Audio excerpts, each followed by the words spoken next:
Every time we open our phones, we enter a world where information never stops moving. Posts, videos, headlines, and claims constantly compete for our attention.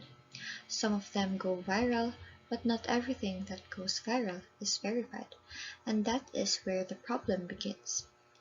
Good day everyone, I am Paula Rae Manubag, and today I will take you through a digital journey where we will look beyond viral posts and uncover what is real, what is misleading, and what is completely false.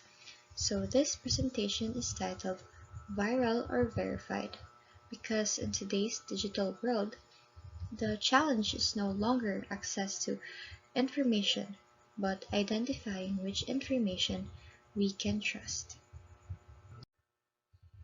In this presentation, we aim to understand how information behaves in digital environment.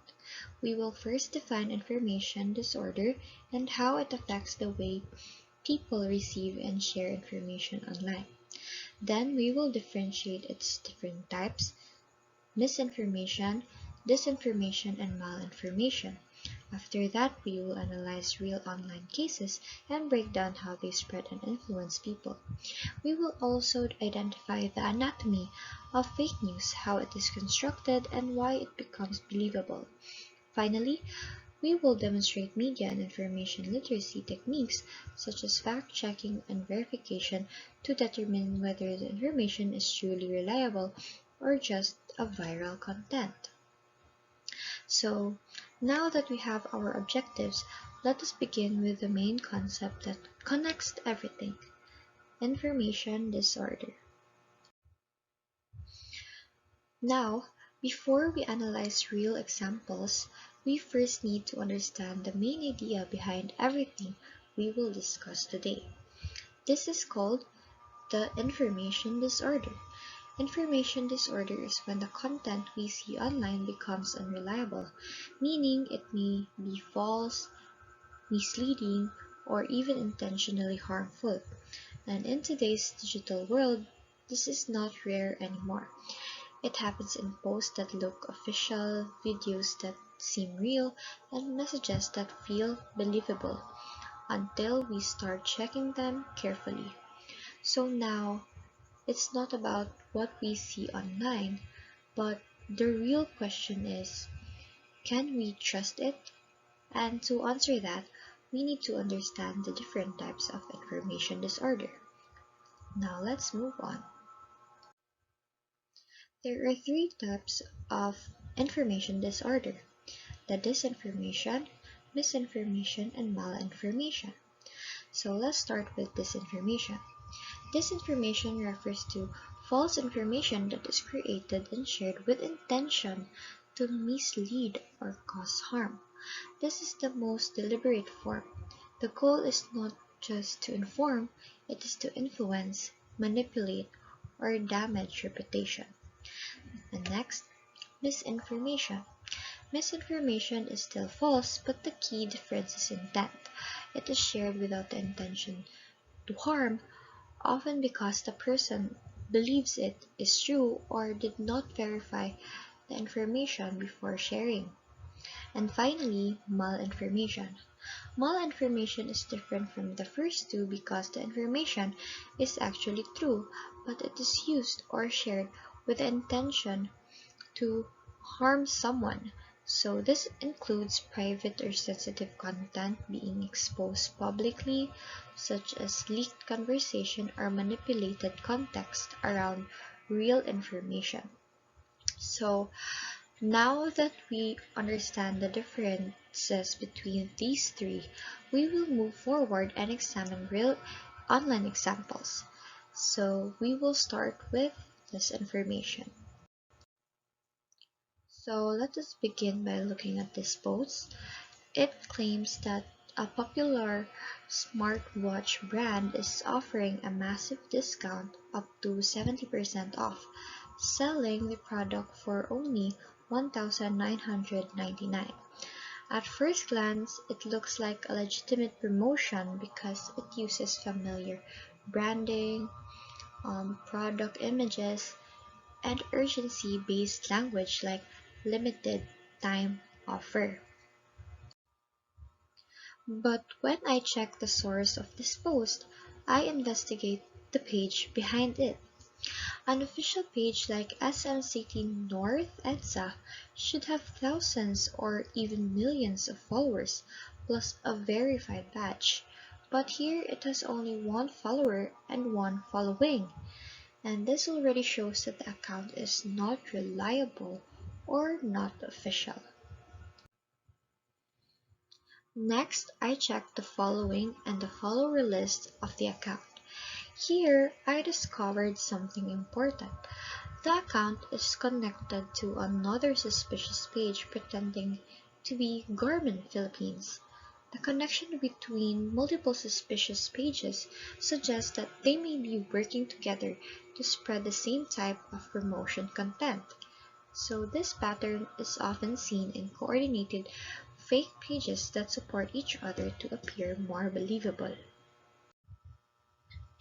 When I visited the supposed Garment Philippines account, I discovered that it contains the same type of post promoting unrealistic discounts. At first, this may seem like a separate promotional post, but further analysis shows a clear pattern. When I compared it with fake SM City page, I noticed strong similarities in how the content is structured.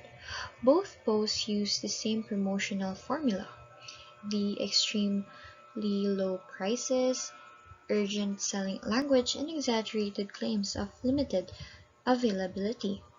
As shown in the highlighted comparison, phrases such as 70% off, 1,999 only, limited time offer, or last chance appear repeatedly in both captions. These are not random similarities. They follow a repeated scam template designed to create urgency and pressure users into clicking without verifying the information. Because of this identical structure and repeated phrasing, we can conclude that the content is not independently created.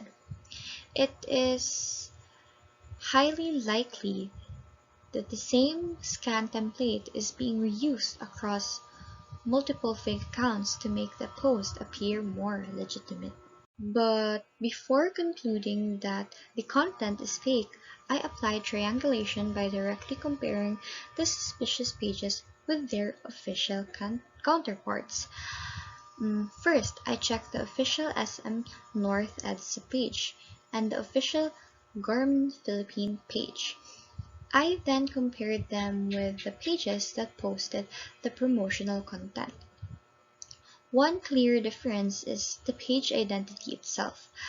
The fake page uses a slightly incorrect or inconsistent name format, which is already a red flag in authenticity checking. Next, I compared the follower and following counts. The official SM North EDSA page has around 1.1 million followers with 357 following, while the official Garment Philippine page has around 180,000 followers and 119 following. In contrast, the suspicious pages only have the first Garment PH have 28 followers and 4 following, and SM City North EDSA have 1 follower and 1 following, which is extremely low for a supposed brand account. So another important indicator is verification. The official pages have proper verification badge, while the fake pages attempt to imitate credibility by placing a verification-like logo in the profile picture itself, which is clearly edited and misleading. And I also noticed that even the bio of the fake page tries to deceive users by displaying follower counts that do not match the actual page data. Through this side-by-side comparison of page names, followers, verification status, and profile authenticity, it becomes clear that the suspicious pages are not legitimate. This triangulation step confirms that the content is not coming from official sources, but from impersonated accounts designed to mislead users. So, to summarize what I did, I checked the content using several simple verification steps. First, I look at the page authenticity by checking the followers, following list, and overall activity. Then I compared posts from different accounts and noticed that they use the same style, wording, and structure. I also checked the language used, which showed urgent messages and unrealistic discounts that are often used in scam posts. Lastly, I checked if the branding was consistent, and it shows that the content was not made by real official pages. So through these steps, I was able to confirm that the posts were not real promotion but part of a fake information pattern online. Now that we've seen how this information can appear in scam advertisements, fake brand pages, let us move to another example. So this time, we will analyze a fake news claim involving trusted media source, the BBC, and see how false information spreads even when it uses well-known news identities. Let us begin by looking at this post. It claims that the BBC reported that people who receive the COVID-19 vaccine will not leave by June 2026. At first glance, it appears convincing because it uses the BBC logo and breaking news style format, which make it look like legitimate news report. Upon closer look, the post uses BBC branding and a dramatic breaking news headline. It also uses alarming language that can easily trigger fear, such as claims about vaccines, effects, and death timelines. This is a common tactic in disinformation where trusted news identities are copied to make false information to look credible. But what is more concerning is that this claim did not appear only once. On X, or formerly Twitter, it was reposted by multiple users. The first post repeated the claim with a caption stating that people who vaccinated for COVID-19 won't live up to June 2026, BBC confirmed. The second repost repeated the same message almost word for word, also claiming the BBC confirmed it. The third repost simplified the message and ended with a caption, "Bye guys," showing how the claim was being casually shared without verification. At closer inspection, these posts use the same message structure and wording, suggesting that the information was being copied and circulated widely without fact-checking. So, to verify this claim, I applied triangulation by checking multiple fact-checking organizations to determine whether the information is credible or not. So first, I reviewed the report from PesaCheck. According to their investigation, the claim is false. They confirmed that there is no BBC article or credible news report stating that people vaccinated for COVID-19 will not live beyond June 2026. A keyword search across BBC publication and other reliable sources also showed no evidence of such a report, meaning the claim does not exist in any official or verified news archive. PesaCheck also contacted the BBC Press Service, which officially dissociated itself from the report. In fact, the BBC confirmed in an email response that this is not a genuine BBC news story. Next, I checked AAP Fact Check. Their findings also confirmed that the claim is false. AAP Fact Check stated that BBC directly told them that the alert is fake and not an authentic BBC publication. In fact, they also noted that an AI detection tool suggested that the image may have been digitally altered, adding another layer of evidence that the circulating content is not authentic. Both fact-checking organizations independently verify the claim through keyword searches of official BBC publication, cross-referencing reliable news archives, direct BBC communication, and technical analysis of the image. Through this triangulation process, combining fact-check reports, official archive searches, BBC confirmation, and digital verification tools, it is clear that the post is false and misleading, despite appearing like a real news report at first glance. To summarize what I did, I verified the claim using multiple fact-checking and triangulation steps. First, I checked the authenticity of the information by looking for any official BBC report or credible news article that supports the claim. This helped determine whether the post was actually based on real news or just made to look like it. Next, I reviewed fact-check reports from PesaCheck or AAP Fact-Check. Both sources confirmed that there is no BBC article, broadcast, or official report stating that people vaccinated for COVID-19 will not live beyond June 2026. And I also checked supporting evidence through keyword searches across credible news platforms. But no legitimate source reported or confirmed the claim. In addition, both fact-check organizations explained that the image circulating online is not authentic and has likely been digitally altered, even though it uses the BBC branding. Through these verification steps, I was able to confirm that the claim is false and is an example of disinformation that misuses a trusted news identity. Now that we have verified this claim, we can clearly see how false information can spread even when it appears to come from a credible news organization like BBC. So, after verifying this case, we can clearly see how disinformation can spread by imitating trusted news sources and intentionally misleading the public. However, not all false information is created with harmful intent. There are also cases where people share false information without realizing it is true.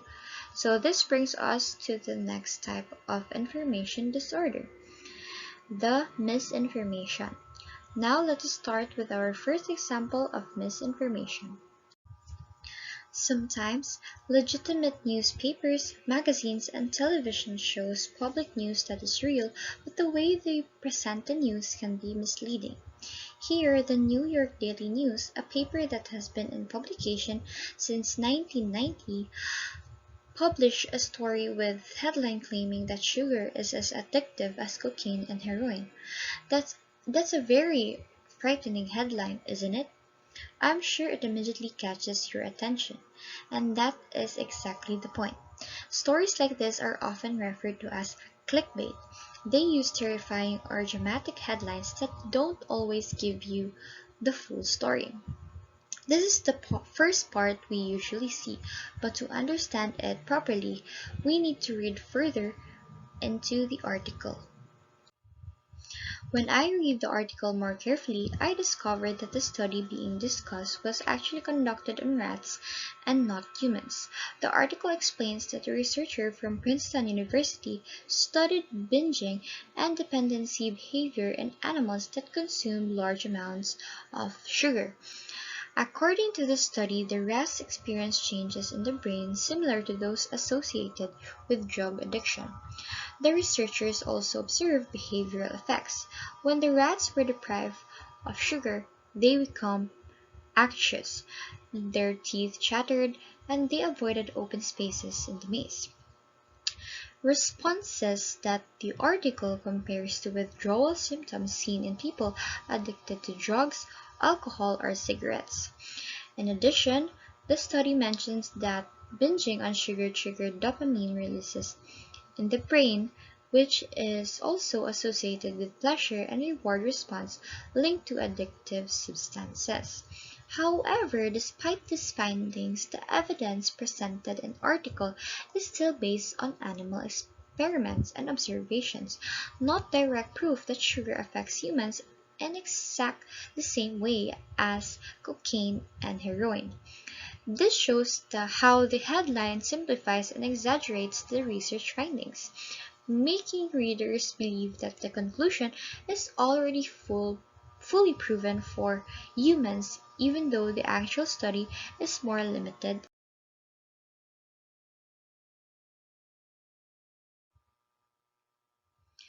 So to verify this content, I analyzed both headline and the full article. I found that while the study itself is real, it was conducted only on rats and not humans. The issue comes from how the information is presented.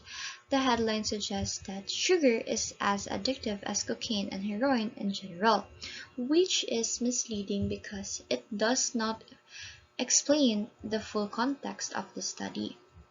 This is why it is classified as misinformation. The information is not completely false, but it is presented in a way that can lead readers to incorrect conclusions if they only read the headline. So through this analysis, I was able to see how clickbait headlines can distort scientific information and mislead the public. Now, let us examine a real case featured in 𝙍𝙬𝙖𝙡-𝙬𝙧𝙡. In this section, we will go through situations step by step using screenshots from report. The actual video content is not included in this presentation due to copyright restrictions, but you can search it on YouTube or Google. And the key scenes are presented and analyzed through images and explanation. So as we analyze each part, we will also understand how misinformation develops in real-life communities through fear, assumption, and lack of verification. So, in this first part, we are introduced to the situation in a rural community where a woman becomes the subject of fear and suspicion. Based on circulating rumors, some residents begin to believe that the woman may be dangerous or connected to supernatural beliefs. So at this point, there is no confirmed evidence or official explanation yet. What exists are only assumption, hearsay, and fear spreading among the people. Instead of pausing to verify what is really happening, many individuals react immediately based on emotion and community talk. This is where misinformation often begins, not from official sources, but from informal conversations or fear and quick judgment. When people accept unverified claims as truth, even without proof, it becomes easier for false beliefs to spread within a community. So here in the second part of the case, we can clearly observe how the situation escalates as more people begin to repeating the same belief. The label of 𝙍 starts to circulate within the community even though there is no clear evidence or factual confirmation supporting it. What makes this stage important is that repetition of the rumor makes it seem more believable. Even without proof, when many people keep saying the same thing, it slowly becomes accepted as truth in the minds of others. So because of this growing belief, the woman is treated differently, not based on facts, but based on collective assumption. So this demonstrates one of the strongest characteristics of misinformation. It becomes more powerful the more it is shared, and especially when no one takes the time to verify its accuracy. In the final part of the case, the truth behind the situation is finally clarified through proper investigations and explanation. It is revealed that the woman was not an aswang, as the rumor suggests. Instead, she was a person experiencing emotional distress and mental health struggles following a personal loss, specifically the death of her husband. Experts, authorities, and mental health professionals later explained that her behavior was connected to psychological and emotional condition and not supernatural causes. This is important clarification shows that earlier belief held by the community was based on misunderstanding and lack of verification. This case is classified as misinformation because the false belief was not intentionally created to deceive, but it is spread widely due to unverified assumption. Although the people in the community may not have meant to cause harm, the spread of incorrect information still led to fear, um, trauma, and emotional harm toward the person involved. So this highlights a very important lesson, that even unintentional sharing of false information can have real and serious consequences when it is not verified properly. So now that we have seen how misinformation develops through fears, assumption, and repeated rumors, we will now move to the final type of information disorder, which is the malinformation. So unlike misinformation and disinformation, malinformation involves real or authentic content, but the key difference is that it is taken, edited, or presented in a way that people mislead, harm, or distort the original meaning. So in the next case, we will see how genuine images and videos can become misleading when they are removed from their original context or manipulated online. Let us first examine the viral post circulating online. This Facebook reel was posted on October 28, 2025, and it shows footage of Mayon volcano with ash-like emissions. The caption simply states Mayon volcano eruption, which immediately suggests that an actual eruption is happening. However, what makes the post more convincing is that the narration is in the video, where the uploader says the Mayon volcano is emitting smoke and ash, and that many signs of activity are appearing. This combination of visual footage, caption, and a spoken narration makes the content appear like a confirmed and ongoing volcanic eruption. Because of this presentation, many viewers believe that a real current eruption was taking place, which led to fear and rapid sharing of the video online.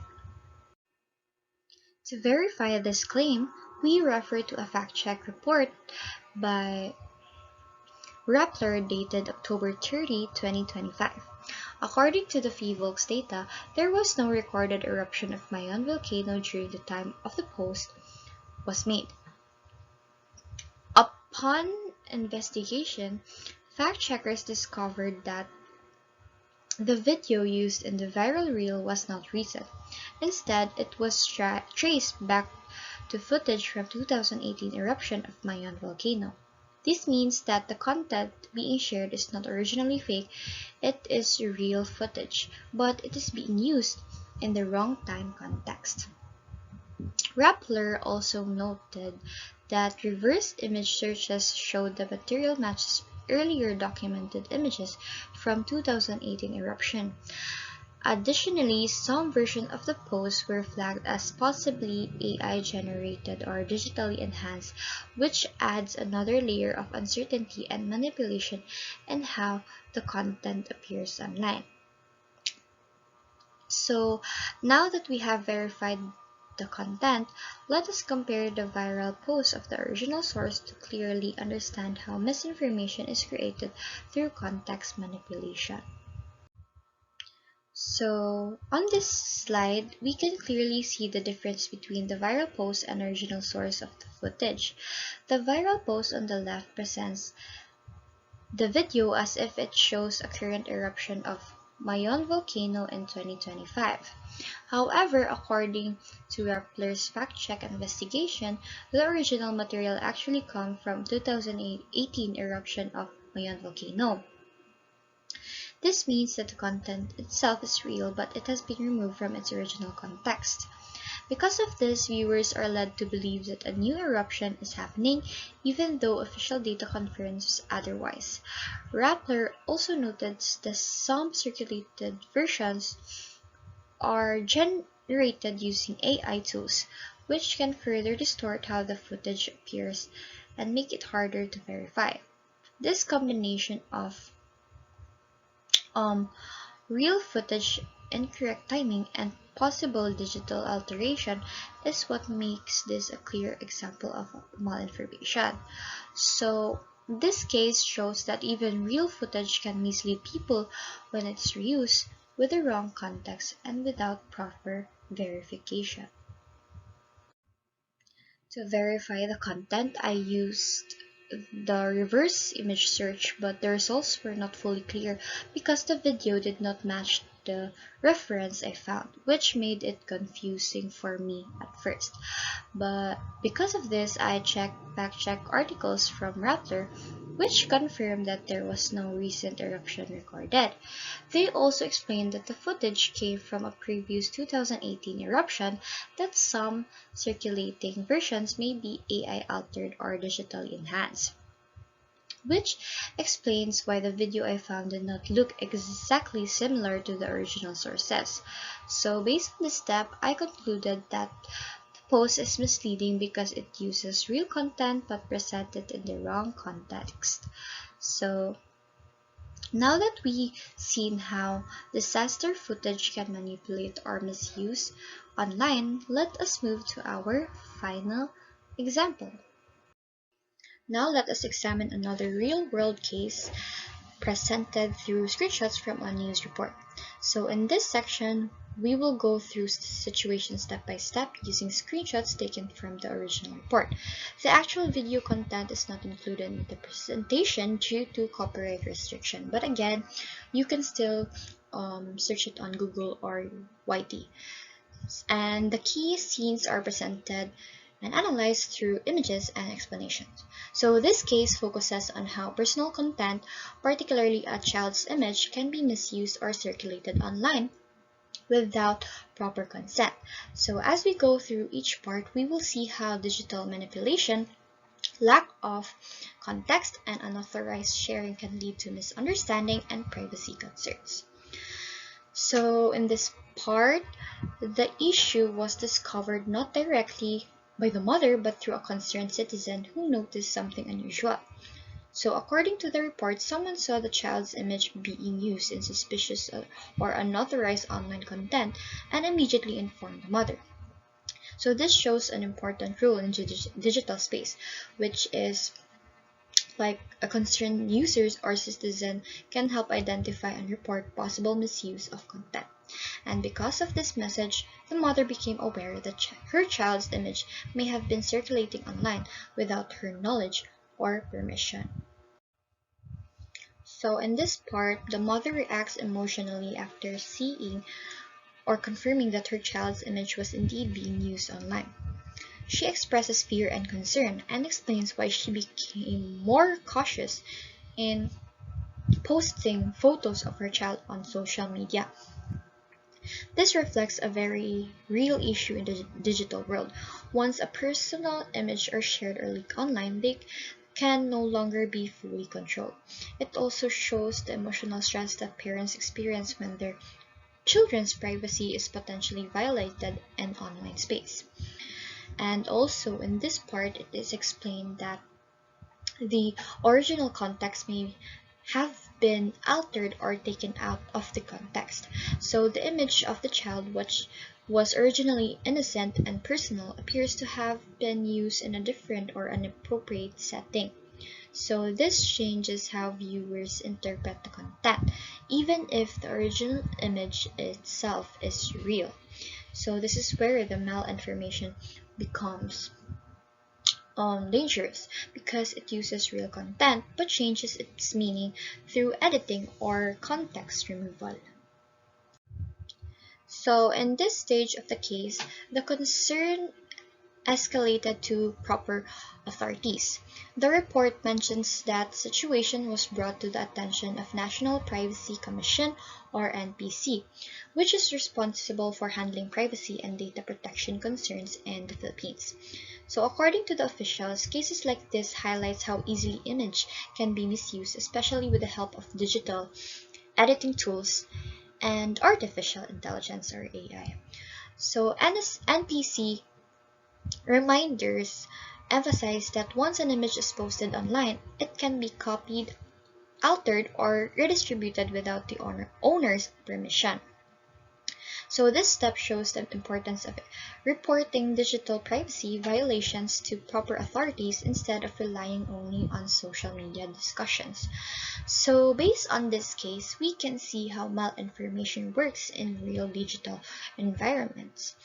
The content is not entirely fake, the image itself is real, but it becomes misleading or harmful because it is used without consent, taken out of context, or digitally altered. So this case also shows the importance of digital responsibility not only for content creators but also for online users who share or repost information. With the involvement of concerned citizens and the NPC, we can also see how digital issues require both community awareness and proper authority intervention. So ultimately, this reminds us that in digital world, even real content can become harmful when misused or manipulated. So to conclude, the cases we have discussed show that information online can easily be misleading when taken out of context, edited, or shared without proper verification. We have seen how fake news can be created through manipulated content, false context, and misleading headlines, and how quickly it can spread once it reaches social media. And this is why media and information literacy is very important. It teaches us how to identify different types of information disorder, understand how media messages are constructed, and recognize that not everything we see online is complete or accurate, even if it looks real.